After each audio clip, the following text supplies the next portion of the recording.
Welcome to the labs.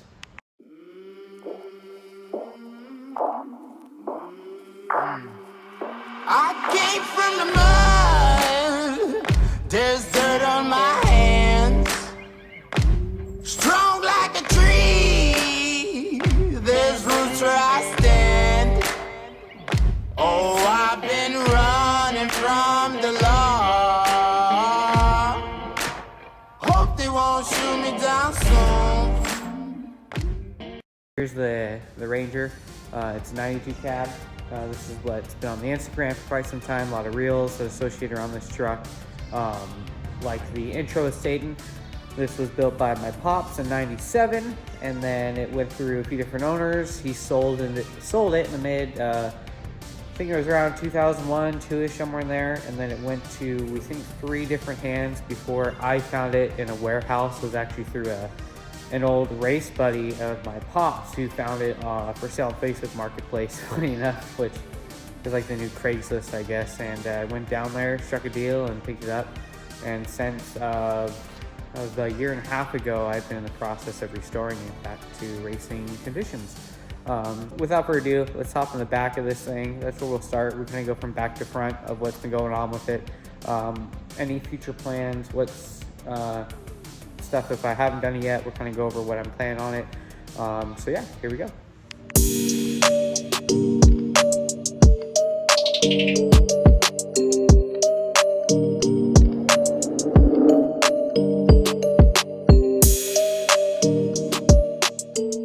The back of this truck originally was leaf sprung. The rear suspension on this truck changed throughout the 3 ownerships that this truck was with. At one point it was 4-linked. Well, sorry, I should back step. Originally the truck was leaf sprung.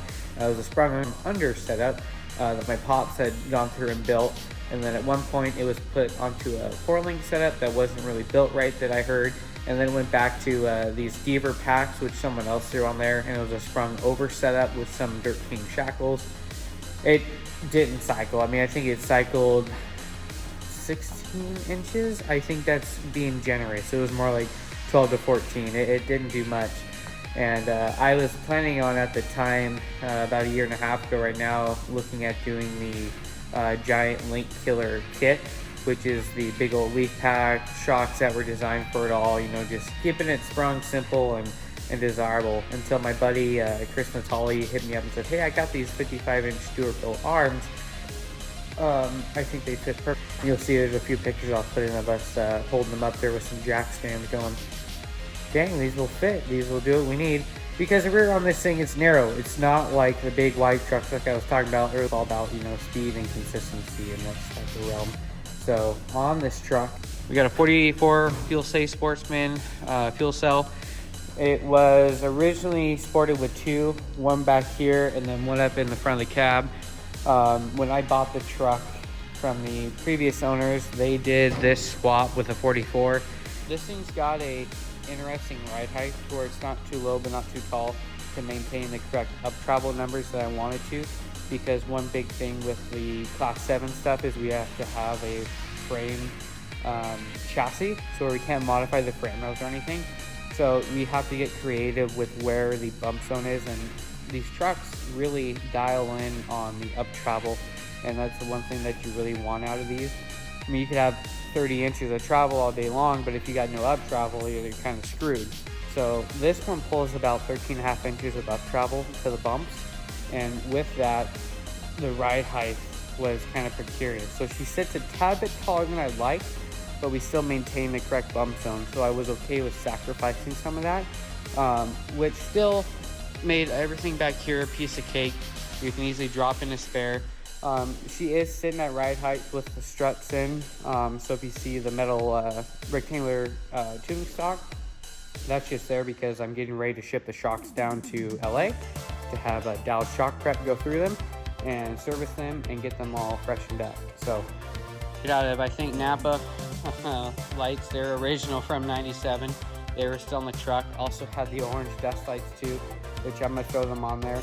I'm trying to keep as much rear weight bias. I want about a 57% rear weight bias in this truck.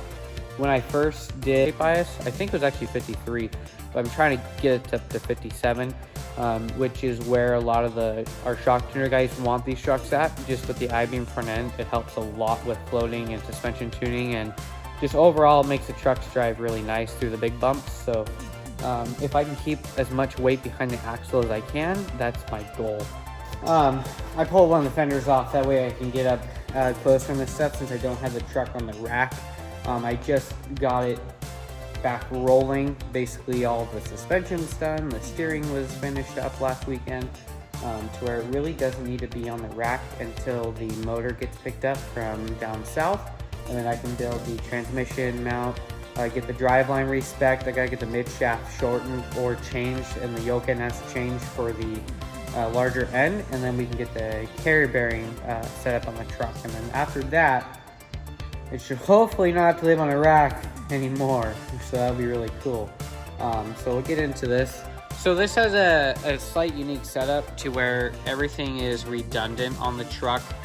You're not relying on, if one pump goes bad, you're not relying on the same filter to save you, or same post filter to save you. You basically have two pickups in the fuel cell, and then from there runs and go to, these are the two Howdy Reds, which funny enough you can still buy rebuild kits for. So these bad boys from 97 are going to be pushing in some more time. Yes, 97. But they still sold, Howdy sold rebuild kits, so I'm going to rebuild them, and they should be good. I mean, you got to remember, this truck sat for about 8 or 10 years. So really a lot of this stuff from when this truck was actually built and driven is still decently new, believe it or not. So like I said, the two Howdy Reds, and then they come down here, and then right down here, let me get it for you. You have the two checks, and then the two checks wrap around to the two Aeromotive post filters, and then from there runs down to the Y fit in there, and then that's a single 8 AN, which then runs in between the box frame, and then that goes up to the firewall, which you'll see later on in the video. So yeah, that's the fuel setup. Redundant, everything on this truck I wanted redundant. 2 batteries, 2 fuel pumps, 2 ignition setups, which you'll see as well. And it just ensures that no matter what, you hopefully have a way to keep you going on the race, drivetrain wise.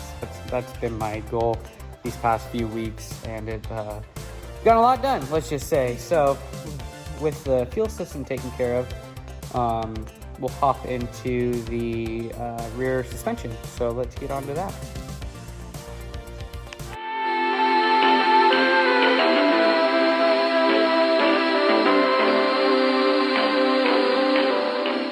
We got 55-inch Stewerbuilt trailing arms, which go to a Curry 9-inch big bearing Ford housing, with a strange pro iron case, with a 4 piston Willwood, I think they're the Super Light or Super Aero Light, something like that, calipers, with the semi-floater setup. So it's got the removable outer rotor as well, so you don't need to pull the whole thing apart to swap them, which is cool. Same with the front, you don't need to pull the hub apart to swap it, which is shock package is a 2.5 race series King coilover. It's a 14-inch stroke with a 3.0 Fox triple bypass. Those are like the 2000 era Fox triples. This truck had 3.5 Kings. They were 3 or 4-way bypass. I'm gonna have dialed, go through it, clean them up, put some new stickers on them, and then we'll call it a day. Because hey, it's a shock. It'll work. It'll keep it driving. He thinks he can actually make these things boogie pretty well. So hey, if it dances, I'll be happy. Thing we'll dabble into, since we are still back here before we move forward. I will have spare drive shafts, spare upper links, and a couple other spare items that will be kind of tied in on top of everything back here, which is why it still looks kind of blank, because I want to kind of fit all that stuff pretty ergonomically to where you can still access it, you know, like pull the fenders off or anything like that. So there'll be a lot more junk going on back here. It's just bare, because that's all the last end stuff that you do. You know, you don't worry about this stuff right now. But I also want to go over the radiator setup. So we have a full, this is a three-way through row It's the end of the day, I'm blanking on it, but it's a big 3-row. It was built by Beco race radiators back in the day. It's still clean, flush it out, look brand new in there, so we're gonna run it. Dual fans, and then also hide, which we'll get into, are the transmission coolers, which are right behind your head in this truck. That's why I probably won't get in this truck unless I have a fire suit on. So yeah, I just wanted to show over that before we move forward. So now let's head to the cab of the truck and see what's going on in there. Perfect.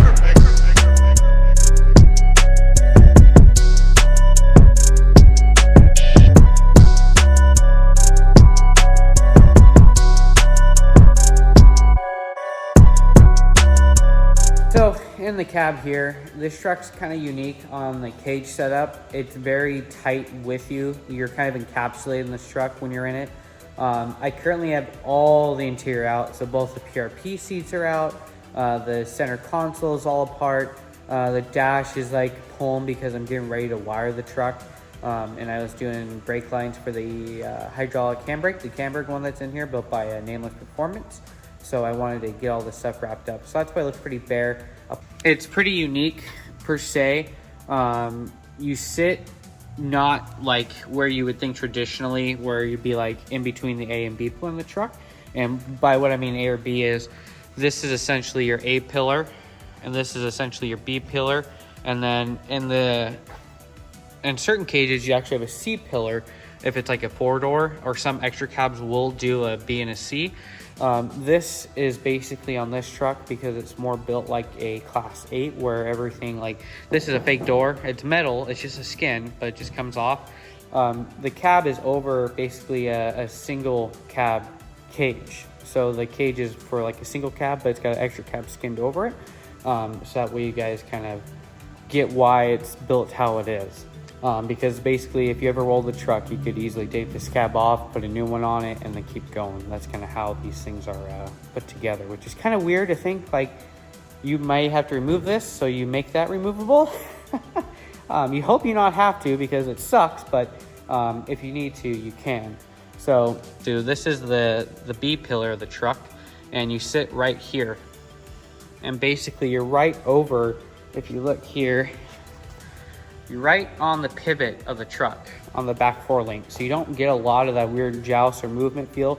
You're really planted in where the truck's sitting, which was one thing I really wanted to keep in mind, because this when I bought the truck, someone completely cut the floor out, all the floor tube work. They redid all the seat tabs, the center console was kind of cut apart, the X in the truck was modified. The 2 people before the owners I bought it from, the guy was really tall, so they had to make changes so he would fit in the truck. So a lot of the cross tubes were cut out, shoved to the floor. This section of the transmission tunnel you see here was completely removed so they could drop it all the way to the ground, so the guy would fit with his head. And they actually had they removed some of the roof bracing, so I had to re-add some of that back in there. And I also had to retrofit the X back together, which was a little bit of a challenge. I really wanted to like gut it and put a new X in, which I might do later on, but for right now it's completely sound, it's structural, it's not gonna have any issues. It just looks cleaner in my opinion if it was all back how it used to be, but everything is perfectly strong. It's more of a personal preference. So I went back in and built a new transmission tunnel section, plated. The whole floor was seam sealed in the fireproof stuff. New crossbars in, and then new tabs. We had Fast Motorsports, they sponsored some seats for the truck. They're PRPs with the blue color that's similar to the color of the truck, so really glad to have those guys' help. So I got those fitted in here, and I probably think it's comfy to reach, nice and easy to see, which was one of the big things in my opinion that I really wanted to nail, since I mean you're going to be spending anywhere from 8, 12, a whole day in this truck, so you want to have it comfy. I mean, it's got to be comfy. So what we got going on back here, that's the radiator that I was showing you guys. It's got all the panel ducting to pull air through the cab. And then on the left and right hand side, these are the transmission coolers. The lines run down, and then they're hidden right now, but they're They run down to a hole into the transmission tunnel. They go to the transmission, and that's the coolers for that. The Parker pumper is right behind there. It's simple, easy, we can reach it. You're really compact in this truck. As you can tell, the cage isn't flush with the door. Like most cages, you're completely touching the door. As you can see, everything is really tight knit because this cab can be pulled off. It's a replaceable cab. So you're really stuffed in this truck, but yet you also have a lot of room. Like your leg room in this truck is more than like a, I compare it to the white Chevy Cat-Eye that we work on here.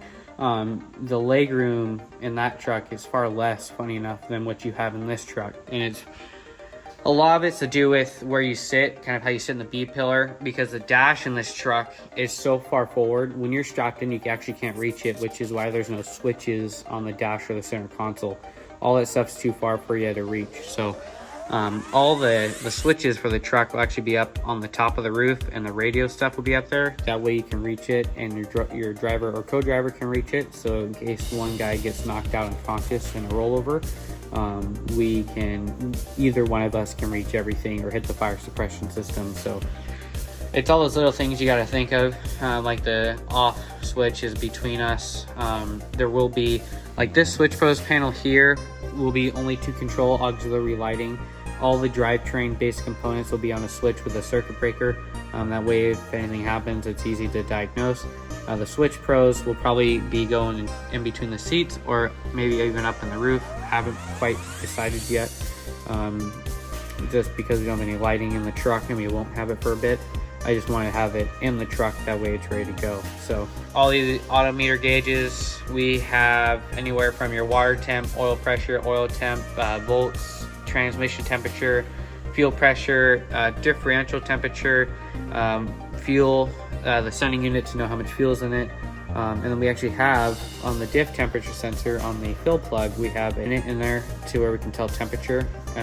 It's mainly when we're parked, like if we're coming off of a heat, we can see what the fluid is at, so we get an idea of like what we're doing back there. Do a lot of guys have that? Probably not. Did I want it just because I'm curious on that stuff? Yeah, so I add it. It doesn't hurt to add it right now, so that's why I did it. And I can't wait to see if it works. So yeah, and then kind of secure everything up here besides the wiring in the truck. We do have our bias adjuster, which is hiding right there. We have a brake pedal, gas pedal. We run a dual CNC 7/8 bore master cylinders on this truck. Might go to Tilton since these ones are from 97. We'll see how it stops first before that. And then for the curious ones, this hydro brake style is on an inline system. So we are not running dual calipers. Since we have two masters up front, we can run this hydro brake as an inline, where the main line from the front master cylinder runs down up through the master cylinder on the handbrake, and then that output line then goes down to the rear calipers. So on the other funky too, if you have a single master cylinder and you're trying to run it inline, it usually doesn't work like that, which is why a lot of guys like read on the internet having issues, because those guys are running a single. It's really only desirable if you have a dual master up front. That way the systems are too separate from the front to the rear. So yeah, on the center console, I know it's kind of the wrong time to do this video, but I wanted to get something put together for you guys so you can kind of get a little update plus a little once over on what this truck is and what it's become. So yeah, and with that, let's move to the front of the truck and we'll go over the engine cage and the suspension up front and what's been going on there. So let's head up there. Ooh, what does this button do?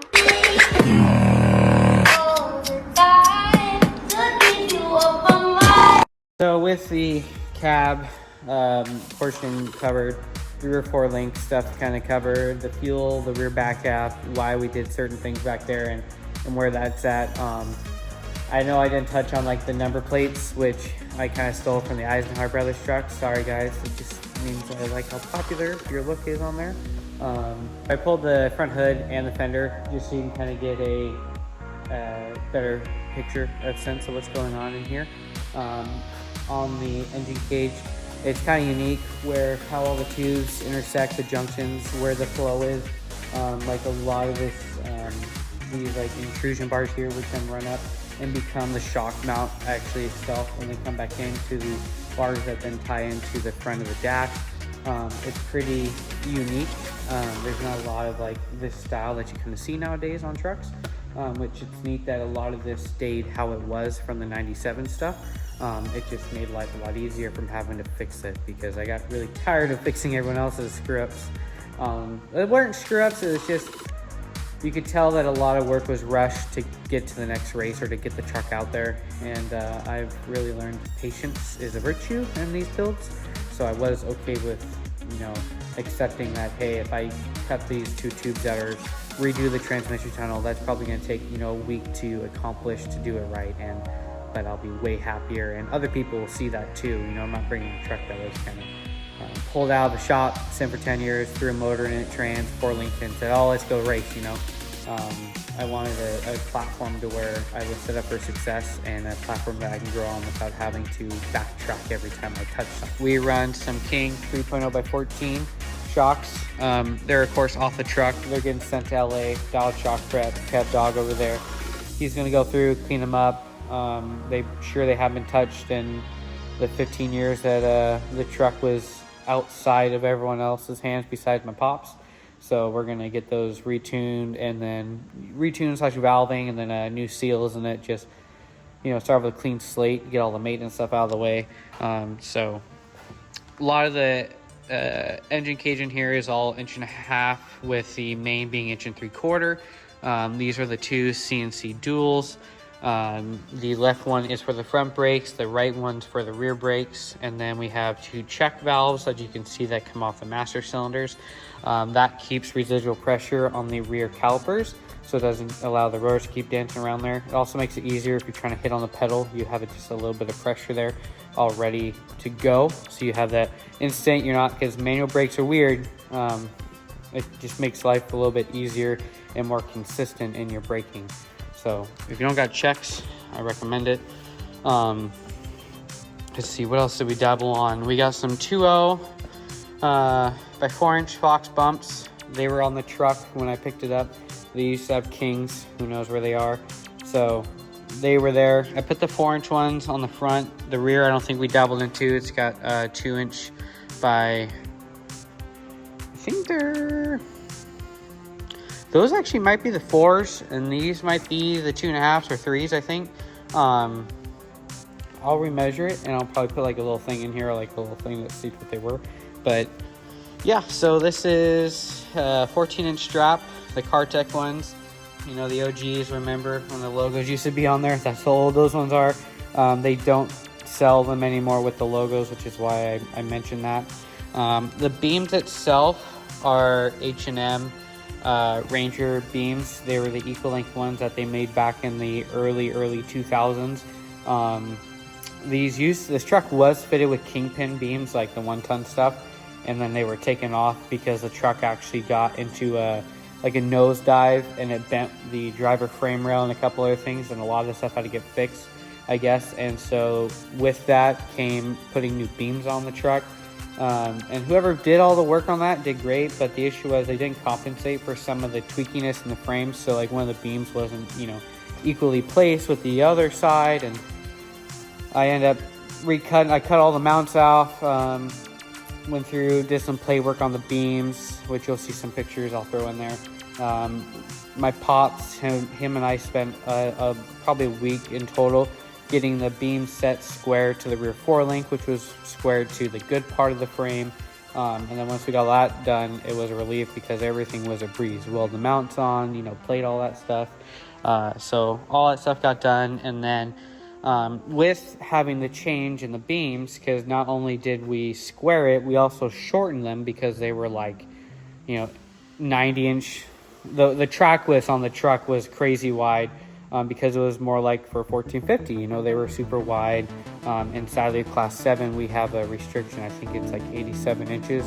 That's the max track width we can have. And with the rear end being so short and narrow in this thing, because it's a class 7 open, you know, they're small, they're mid-sized truck. I wanted to bring the track with them. So we got that taken care of. and dabble back to why that's important, because I end up having to do new swing sets. So either end, I came up, learned how to do that. I built a few RC cars with twin I-beams, so I knew the basic idea on the RC stuff. It's a lot simpler, especially when you can hold the chassis in your hands and look at it, where this, everything weighs like 20 more times in those trucks. So learning cardboard design on how to set the swing points up, the centers, to make sure all the pivot points match the beams to the lower tie rod end, and then the throw as well. Make sure you have good turning radius either way. Just all those little things that kind of add up, and then leverage too, you know, trying to make it to where it steers nice and easy. You're not fighting the boxes and fighting itself. So I got all that done. Big old swingers on either side, tie rod ends too. Got all the rough stuff, rod ends, and all the bungs and everything welded in. It's all inch and a quarter wall DOM for the steering linkage, and then all the bungs were also drilled, welded, as you can see there. And then the steering box in this truck was originally built by Howdy in 97, and it was basically like a stock Ford box that had like a reverse gear in it, and then like a semi-quick ratio. And then I reached out to the guys over at Rough Stuff, Brad over there. If you ever need anything, go talk to him. Super cool, knowledgeable guy. I told him what I was doing, what I was working with, and he got straight to it, got to work. I shipped him the old box, and they were like, figured out all the magic that was in it and came up with a package for this truck that will withstand what I'm going to put through it. And then they also did the two caps on the side for porting on a ram assist. So in the future, which I don't plan to do right now, but if I do the 1-ton beams in this truck, I will do, or the Kingpin, I will do the ram assist on everything, just because. So, but I wanted to have the option. It doesn't hurt to have them capped. It's there just to have. So got that taken care of. And then of course the 3.8, which is almost done, we'll say right here. Have restrictions on where the motor sits in the truck, how far back it can be from the center line of the tires, which I think is it's plus or minus, but I think it's -6 inches. It's the max that you can have from the center line of the motor to the center line of the hubs. Don't count me on that. I'll put the actual terminology from the rule book in the video. But yeah, so the motor does sit a little further back from stock to help with weight.